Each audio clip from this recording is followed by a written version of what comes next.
Bonjour à toutes et à tous, on m'appelle Steven et comme chaque semaine maintenant, nous allons faire un petit récap des plus grosses news d'ici qui sont tombées dernièrement. Et ce que je peux vous dire, c'est qu'il y a pas mal de choses qui sont tombées. Des photos de tournage de Shazam, des photos qui ont fuité du tournage de Flash avec énormément de looks, que ce soit sur le Batman de Michael Keaton, de Supergirl. On va parler de Supergirl aussi, ça fait pas mal de polémique. Je vais donner mon avis là-dessus parce que j'ai vu des trucs, mais vraiment, j'avais envie de démarrer certaines personnes. On partira un peu plus en bref sur le tournage de The Batman qui va reprendre, sur Black Adam avec une photo de tournage, bref vous l'aurez compris, ça donne un petit peu sur la vidéo news masterclass de type DC. N'hésitez pas un petit peu à me donner votre avis sur tout ce que je vais mettre dans cette vidéo, d'autant plus sur Supergirl, je sais que ça a pas mal divisé. Et nous c'est parti, on se charge de décrypter tout ça.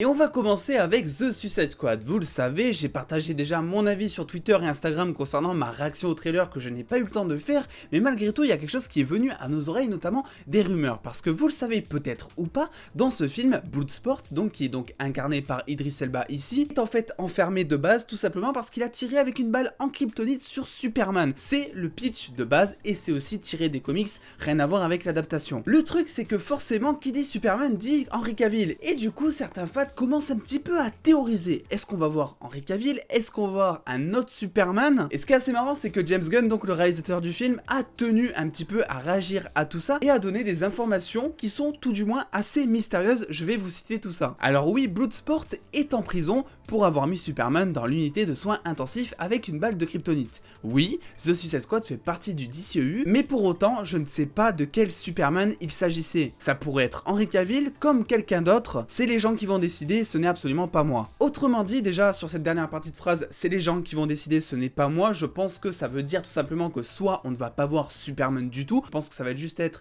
une trame de fond pour donner un petit peu le background, le passé du personnage de Bloodsport, soit effectivement on va voir un Superman en soins intensifs, mais on ne va absolument pas voir sa tête. Ça serait d'ailleurs pas la première fois, rappelez-vous à la fin de Shazam 1, on voyait tout simplement le torse d'une doublure pour faire genre hey, Superman est dans le film, alors que pas du tout. Et même du côté des séries, on avait un Batman dans la saison 1 de Titans, je crois, qu'on ne voyait absolument pas. Également pareil pour le Joker qui avait sa face complètement cachée. Donc là-dessus, si vraiment ils veulent montrer un Superman, ben, ils peuvent très bien le faire sans Henry Cavill et sans non plus montrer un autre Superman. D'ailleurs, petite précision par rapport à Henry Cavill et son rôle dans le DCU, pour l'instant, on ne sait absolument pas ce qu'il en est. C'est vrai que beaucoup espèrent le voir dans Shazam 2, peut-être une scène post-générique ou pourquoi pas dans Black Adam. Mais pour l'instant, on a vraiment zéro news, d'autant plus que, je vous le rappelle, il y a un autre film Superman qui est en préparation, c'est officiel, et que du coup avec tout le délire de multiverse que va apporter Flash, on va en parler, ne vous inquiétez pas un petit peu plus tard, ben Warner pourrait très bien décider d'incorporer un autre Superman dans le DCEU, une autre version d'un autre univers. Là aussi je sais que c'est sujet un petit peu à débat, donc est-ce que vraiment ça vous dérangerait de pas avoir Henry Cavill et d'avoir une autre version, un autre Superman, donc pas Clark Kent? Dites-le moi en commentaire, on va débattre ensemble. Une news maintenant qui fait un petit peu moins de débat je pense, c'est tout simplement le Batman de Robert Pattinson. Vous le savez, je vous l'ai déjà partagé, le tournage entier du film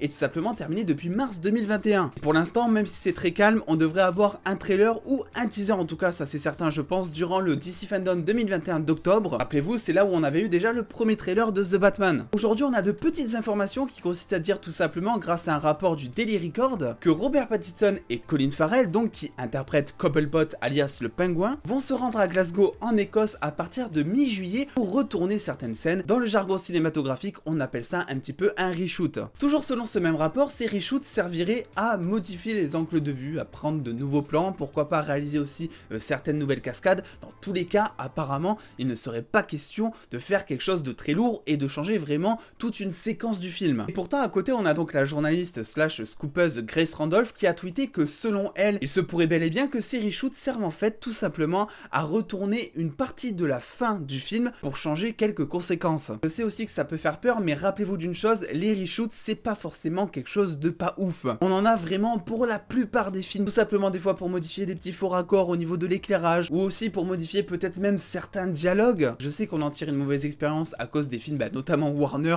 que ce soit soit Wonder Woman ou encore justement Batman vs Superman, mais c'est vrai qu'il faut pas tout de suite crier au scandale et bien entendu on attend de voir, je vous tiens au courant. On sait juste que d'ici fin juillet normalement ça devrait être plié, qu'il s'agit de quelques reshoots de 2 semaines environ apparemment. On passe maintenant du côté d'un film que j'attends énormément mine de rien, on n'en parle pas assez, je parle évidemment de Black Adam avec Noah Centineo, Dwayne Johnson, avec notamment Pierce Brosnan qui a donc intégré le casting pour jouer Dr. Fate, et c'est des avis de lui qu'aujourd'hui on apprend des choses qui sont plutôt intéressantes, vu que l'acteur lui-même a déclaré que pour avoir son costume de Dr. Fate, il était en combinaison de motion capture. À ma connaissance, c'est la première fois que Pierce Brosnan doit tout simplement porter un costume de motion capture, donc je pense que ça doit être assez drôle à imaginer mine de rien. On garde en tête que de base c'est un James Bond avec un costard à 6 milliards de dollars dessus, je pense que le contraste doit faire bizarre. Quand on y pense d'ailleurs, Black Adam qui sera le premier film super-héroïque pour Pierce Brosnan et un des rares films fantastiques qu'il a fait, donc j'ai hâte de le voir un petit peu dans cet exercice. Ce que je peux vous dire, c'est que le tournage actuellement est en cours depuis un peu plus de 3 mois et que la sortie du film est prévue pour le 29 juillet 2022 aux États-Unis, toujours dans l'attente d'une date française quelques jours avant. Et là c'est parti, tenez-vous bien parce qu'on rentre vraiment dans le lard du sujet avec énormément de photos de tournage qui ont fuité, même des photos officielles qui ont été mises pour éviter les fuites. Je parle notamment dans un premier temps de Shazam, vu qu'on a eu un premier look officiel des nouveaux costumes de la entre guillemets Shazam Family. Et donc c'est assez marrant parce que le réalisateur a partagé une photo de toute la Shazam Family en disant tout simplement ben voilà, je vous mets ça ici parce que sinon c'est sûr que ça va fuiter, donc autant finalement le partager de manière officielle et en bonne qualité. Et malgré cette bonne qualité, il y a certains fans qui ont tenu tout simplement à rouspéter, comme quoi les couleurs étaient pas ouf, comme quoi les costumes étaient pas ouf. Et Zachary Levi, donc l'acteur principal, a tenu un petit peu à réagir par rapport à ça et a répondu tout simplement de manière publique que les costumes ont une énorme mise à niveau, qu'il y a énormément de couleurs et que c'est justement dommage que certains en tirent une conclusion un peu trop hâtive sur une seule photo justement. D'autant plus qu'on le sait, même si là la photo est prise de manière à ce qu'elle soit un minimum vendeuse, ça ne reflète absolument pas le costume final que l'on aura dans le film avec tout ce qui est ajustement de couleurs, de lumière, etc. Les costumes sur le tournage ont l'air toujours plus ou moins cheap, même si sur cette photo personnellement je trouve que c'est plutôt très classe et ça a l'air plutôt très convaincant d'ailleurs. Et du coup d'ailleurs n'hésitez pas à me donner votre avis, je vous mets la petite photo des comparatifs. Est-ce que vous préfériez les costumes d'avant ou les costumes de maintenant? Personnellement je trouve que les costumes de maintenant font peut-être un petit peu plus d'ici, des couleurs un petit peu moins flashy, qui respectent toujours les personnages mais qui font bien plus réel mine de rien, j'adore ça. La petite nouveauté aussi dans cette photo, ce n'est pas que les costumes mais tout simplement l'actrice de Mary Brumfield. Et je dis que c'est une nouveauté parce que dans Shazam 1 ils avaient pris une actrice plus vieille justement pour jouer la version surpuissante de Mary, étant donné que vous le savez dans la logique des choses, à partir du moment où tu dis Shazam et que tu as le costume, tu prends de l'âge, tu prends en taille et donc forcément il fallait donner de l'âge à Mary. C'est chose officielle maintenant, Grace Fulton jouera absolument les deux versions de son personnage, que ce soit la version sans pouvoir ou la version avec pouvoir. C'est d'ailleurs le seul personnage de la Shazam Family à bénéficier de cet avantage et le réalisateur a tenu à nous commenter ça de manière un petit peu humoristique. Vous allez voir, c'est très convaincant. Il dit tout simplement que oui, Grace joue maintenant les deux rôles, mais ses cheveux et son maquillage sont légèrement différents quand elle est en mode Shazam. Donc évidemment personne ne la reconnaîtra jamais et il ajoute que si ça marche pour Wonder Woman, ça marchera aussi pour Mary et je suis totalement d'accord. Je suis une des personnes qui en 2021 ne comprend toujours pas comment Clark Kent ne se fait pas reconnaître en tant que Superman. Je sais, il y a tout ce côté de caractère, de charisme que tu imagines pas un mec maladroit en mode super-héros par balle, tout ce que tu veux, mais quand même je me dis, il y a des gens, ils sont proches de lui, ils ne reconnaissent pas sa mâchoire. Et concernant Shazam, ça ne s'arrête pas ici vu qu'on a là aussi une photo de tournage qui a fuité, une photo qui concerne cette fois une des méchantes du film, je parle bien évidemment de Espera, qui sera interprétée par Hélène Mirren comme je vous l'avais partagé sur les réseaux il y a quelques temps maintenant. Et ce qui est assez intriguant avec son personnage, c'est que son histoire est totalement inconnue, c'est un personnage qui n'existe tout simplement pas encore dans les comics. Donc de ce fait, on connaît pas vraiment son histoire, on sait juste que c'est la fille d'Atlas, on sait également que ce sera la sœur du personnage donc de Rachel Zegler qui jouera elle aussi une méchante, et elle est décrite officiellement comme ayant de mauvaises intentions, donc qu'est-ce que vous voulez de plus à savoir pour dire que tout simplement c'est une méchante? On a d'ailleurs également eu une autre photo de tournage qui a fuité de ce film concernant cette fois le sorcier qui était mort dans Shazam 1 mais qui sera de retour dans Shazam 2 du coup. On sait pas vraiment encore pourquoi est-ce qu'il a été ressuscité, est-ce qu'il s'agirait d'un flashback, on n'en sait trop rien. Ce qui est sûr par contre c'est qu'on peut distinguer qu'il aura un nouveau look contrairement au premier film, un look d'ailleurs qui sera peut-être un petit peu plus proche des comics. Et pour cette partie de la vidéo, je n'invente strictement rien, le tournage est toujours en cours, vous le savez, et le film est prévu pour sortir en salle à partir du 2 juin 2023. Et maintenant on passe au dernier gros morceau de cette vidéo, je parle notamment du film Flash de novembre 2022 parce que je pense que vous l'avez vu un petit peu sur la toile depuis ces derniers jours, il y a énormément énormément de photos qui ont fuité. Alors ça a commencé de manière officielle avec le partage tout simplement du blason de Supergirl, et là déjà ça a commencé à faire du bruit tout simplement parce que Supergirl n'avait pas le même costume, et beaucoup de fans ont cherché à faire le rapprochement avec le personnage des comics, et il s'agirait tout simplement non pas de la Supergirl de Kara Zor-El qui est interprétée dans la reverse par Melissa Benoist, mais bel et bien de Lara Lane Kent qui est en fait la fille de Superman, entre guillemets la fille imaginaire vu qu'il s'agit d'une autre réalité dans les comics. Alors ça se passe pendant l'arc Injustice, je vous la fais très courte. En gros ce qui se passe c'est que Superman et la Justice League se rendent dans un sous-marin, Superman croit trouver donc Doomsday, son plus grand ennemi dans ce fameux sous-marin, sauf que en fait il est sous l'effet des drogues de l'épouvantail, et il s'agit de Lois Lane. Du coup il va la marteler de coups en pensant qu'il s'agit de Doomsday, et il va tout simplement tuer Lois Lane qui était donc enceinte de sa fille. En même temps t'as le Joker qui menace de détruire tout Metropolis à l'aide d'une bombe nucléaire ou je ne sais trop quoi. Superman va le voir, il pète un plomb, il tue tout simplement le Joker, et à partir de là c'est le gros bordel vu que Superman devient un énorme dictateur, et c'est justement là encore une fois où Batman va monter un petit peu sa propre équipe en faisant appel à des super-héros d'autres réalités pour monter une espèce de rébellion contre le règne de Superman. Du coup cette fameuse Lara, elle existe dans une version alternative en imaginant que c'était en fait Batman qui tuait le Joker, ce dernier ne pouvant pas l'envoyer sur une fausse piste dans ce fameux sous-marin qui empêcha du coup Superman de tuer Lois Lane. Alors c'est assez marrant, très intriguant voire même parce que on sait de manière officielle, Andy Muschietti le réalisateur l'a dit, que le film Flash de 2022 serait un petit peu inspiré de Flashpoint, donc ce fameux arc scénaristique dans les comics où Flash tout simplement remonte le temps pour empêcher que sa mère soit assassinée, et qu'il y a plein de choses qui s'y passent. Je vous laisse aller voir cette vidéo si jamais vous voulez avoir un petit peu plus de détails. Et là vu comment c'est tourné, j'ai l'impression aussi qu'il va y avoir beaucoup d'inspiration sur l'arc Injustice. Je m'explique un petit peu brièvement, c'est que donc on a la fille de Superman qui vient entre guillemets du futur qui est dans ce film,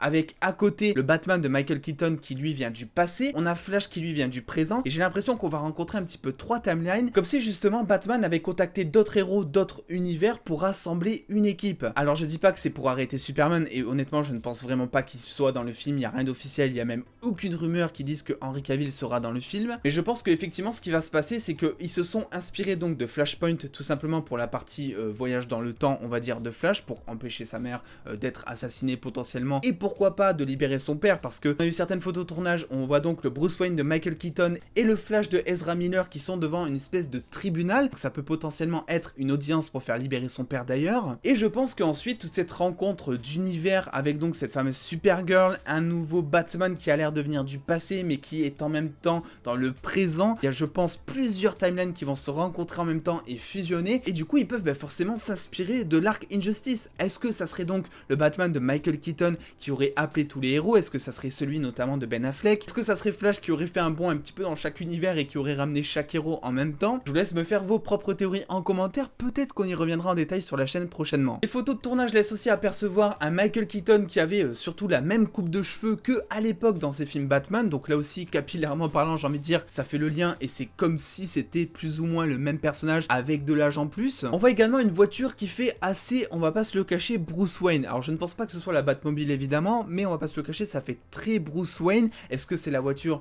de Michael Keaton ou celle de Ben Affleck? Je pense personnellement que c'est plus celle de Keaton parce que ça fait un petit peu plus rétro. On voit également sur ce plan que Barry Allen porte la fameuse bague qui lui permet de transporter son costume et de le mettre presque de manière instantanée. Ça fait extrêmement plaisir de voir ça, d'autant plus que, on le sait, Barry Allen va avoir droit à un nouveau costume qui je pense sera confectionné par Bruce Wayne, donc de Ben Affleck, notamment en début de film, et je pense que cette bague c'est bel et bien Ben Affleck qui va lui donner. Reste à voir comment elle va être utilisée et comment ça va rendre à l'écran, parce que de base quand il utilise la bague pour mettre son costume, on a vraiment le costume qui sort de la bague, ensuite Barry Allen court dedans. Là j'ai l'impression que peut-être ils peuvent la tourner en mode Tony Stark, genre il appuie sur la bague, j'en sais rien, le costume se compose petit à petit on va dire sur lui. Pour finir du coup j'aimerais passer un mini coup de gueule on va dire concernant Supergirl, parce que j'ai vu beaucoup de personnes critiquer Sasha Calle dans son rôle de Supergirl en disant mais c'est inadmissible, elle est pas blonde, Supergirl elle est blonde, Melissa Benoist était bien mieux. Si vous critiquez les choses comme ça de manière très superficielle, c'est que généralement vous n'avez pas assez les connaissances. Je veux pas paraître prétentieux, loin de là, c'est juste que dans DC et même chez Marvel, il n'y a pas qu'une seule version de personnage à chaque fois. Il y a plusieurs Batman, il y a plusieurs Superman, il y a plusieurs Supergirl, il y a même plusieurs Flash. Je parle même pas des gens qui ont critiqué juste le physique de l'actrice, disant que, je sais pas, elle devait faire du sport pour maigrir ou des trucs comme ça. Ça je vais pas revenir là-dessus, vous connaissez mon avis. Bref, tout ça pour dire que généralement quand il y a une telle différence de costume et même de look envers un personnage du comics, c'est que c'est probablement pas la même version que vous connaissez. Pensez à chercher ou pensez pensez à vous documenter, il y a plein de gens qui en ont parlé sur YouTube et même sur les réseaux. Alors pour l'instant on n'est vraiment pas sûr et certain à 300% que ce soit bel et bien cette Supergirl. C'est vrai que vu le look, vu la coupe de cheveux, c'est très probablement elle je pense. Bref, dans tous les cas n'hésitez pas vous aussi à prendre part au débat. Que pensez-vous de cette Supergirl? Est-ce que pour vous Flash va être plus, on va dire, imprégné de Flashpoint, de Injustice? Est-ce que ça n'a rien à voir? N'hésitez pas à me suivre sur les réseaux sociaux pour avoir beaucoup plus de news en exclusivité et en avance, et à mettre le petit pouce bleu si cette vidéo vous a plu effectivement. Et en attendant les dos, prenez soin de vous, faites-vous bien kiffer. Des bisous les dos.